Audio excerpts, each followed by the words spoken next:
सागर में हिंदू युवा रितेश ठाकुर के नेतृत्व में निकाली गई सनातन हिंदू एकता पदयात्रा हिंदू को जागृत करने के लिए एक अच्छी पहल। श्री बागेश्वर धाम की पीठाधीश्वर पुण्य धीरेन्द्र कृष्ण शास्त्री द्वारा दिल्ली से वृंदावन तक निकाली जा रही सनातन हिंदू एकता पदयात्रा से प्रेरित होकर सागर में सनातन सद्भाव संगठन द्वारा भव्य सनातन हिंदू एकता पदयात्रा निकाली गई।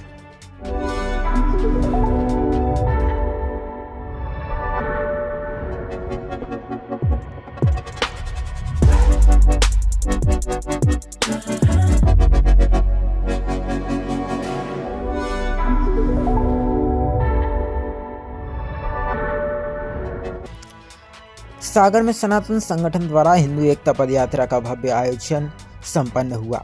यह पावन यात्रा पीटीसी ग्राउंड से प्रारंभ होकर सिविल लाइन चौराहे, गोपालगंज मुख्य चौराहा होते हुए वृंदावन मठ सागर तक पहुंची। पूरे मार्ग में हजारों श्रद्धालुओं ने श्री बागेश्वर धाम सरकार की जयकारों से वातावरण को धर्ममय कर दिया। हर कदम पर सनातन की आस्था, संस्कृति और एकता की अनूठी छवि देखने को मिली। इस विशाल यात्रा में जय श्री राम के लगे नारे हिंदू राष्ट्र बनाना है। हिंदू एकता सिर्फ नारा नहीं, एक परंपरा है, एक संस्कृति है, एक शक्ति का प्रवाह है। एक धर्म, एक संस्कृति, एक भाव, यही सनातन हिंदू एकता की असली शक्ति है। हमें एकत्रित होकर एक परिवार की तरह जीवन जीने की प्रेरणा दे। यदि हमारी परंपरा और संस्कृति प्रेम के धागे से जुड़ी रहेगी तो निश्चय ही हमारा भारत सनातन रहेगा, एकजुट रहेगा।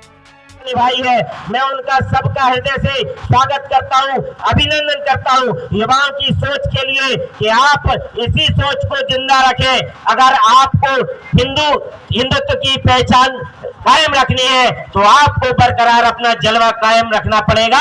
और एक दिन देखना, धीरेन्द्र शास्त्री जी और हमारे हिंदू संगठनों के नेतृत्व में ये देश हिंदू राष्ट्र बनेगा, बनेगा, बनेगा। जय श्री राम, जय जय श्री राम। अब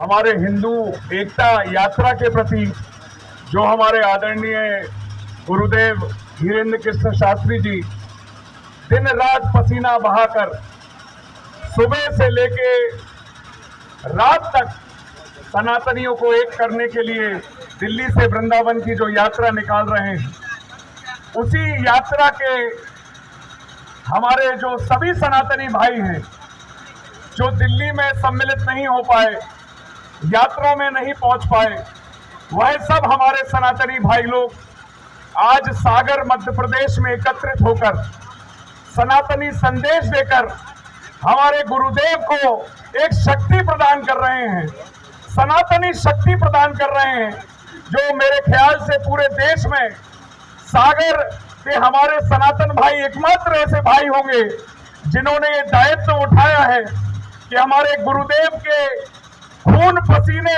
से जिस तरीके से उन्होंने सनातन को एक करने का जो संकल्प लिया है, जो त्याग और परिश्रम वो कर रहे हैं, उनके जुनून में कहीं कमी आनी ना पाए, इसके लिए हमारे सागर के सभी हमारे सनातनी भाइयों को मैं बहुत बहुत आभार व्यक्त करता हूं और धन्यवाद कहता हूं कि जिस तरीके से आप लोग एकत्रित हुए हैं, यही हमारे सनातन एकता, हमारी सनातन की संस्कृति, यही हमारा पराक्रम, यही हमारा धर्म कहता है कि जहां धर्म है, जहां कर्म है, जहां हम सब लोग एकता के सूत्र में बंधे हैं, वही हमारे सनातन की त्रिवेणी है।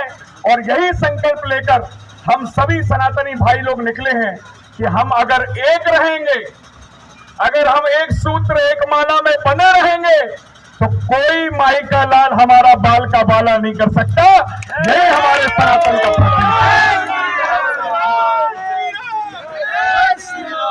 हमें हमारी हिम्मत रखनी है, हमारा जो प्रवाह है, रक्त का प्रवाह, शक्ति का प्रवाह, धर्म का प्रवाह, हमारे सामाजिक संस्कृति, हमारा प्रेम अगर एक रहेगा तो निश्चित तौर पर भारत हिंदू राष्ट्र का जो सपना है वो हमारा एक होगा। यही संकल्प के साथ आज गुरुजी ने ऐसे 7 संकल्प का प्रण लिया है, जिसमें एक यमुना की सफाई का संकल्प है, दूसरा भारत हिंदू राष्ट्र का संकल्प है, तीसरा गौ माता राष्ट्र माता घोषित हो, चौथा हमारा कृष्ण जी का जो मंदिर है जो वृंदावन में है वह भी अयोध्या की तरह सुंदर हो, हमारे ब्रज की जो भूमि है वह भी पौराणिक काल ऐतिहासिक वैसे ही धरोहर बने। उसके साथ ऊंच नीच जात पात भेदभाव यह सब जात पात का मतभेद छोड़कर हम सामाजिक समरसता में एकता के सूत्र में बने, यही हमारा एक लक्ष्य है, यही हमारा संकल्प है। और इस संकल्प के लिए आज हमारे जितने भाई लोग एक हुए हैं, मैं उनको बारंबार नमन करके पुनः धन्यवाद करता हूं और आह्वान करता हूं कि जब जब सनातन का नारा लगेगा, जब जब सनातन को एक दूसरे सनातन की आवश्यकता पड़ेगी, जब जब एक हिंदू भाई कष्ट में होगा, तो आपका भाई आपके समक्ष हमेशा उपस्थित रहेगा। आप सबका बहुत बहुत आभार, बहुत बहुत धन्यवाद। जय श्री राम। भारत हिंदू राष्ट्र की, सनातनी एकता पदयात्रा की, बोलिए बजरंग बली की, बागेश्वर महाराज की, जय श्री राम। जय बागेश्वर धाम, जय श्री महाकाल। मैं रितेश ठाकुर, हिंदू युवा वाहिनी जिला अध्यक्ष सागर। बाबा बागेश्वर धाम की असीम कृपा से आज हमारे मध्य प्रदेश सागर जिले में हजारों की संख्या में हिंदुओं का एकत्रीकरण हुआ है और सभी युवा हिंदुओं ने इस यात्रा में सम्मिलित होकर इस यात्रा को सफल बनाया है।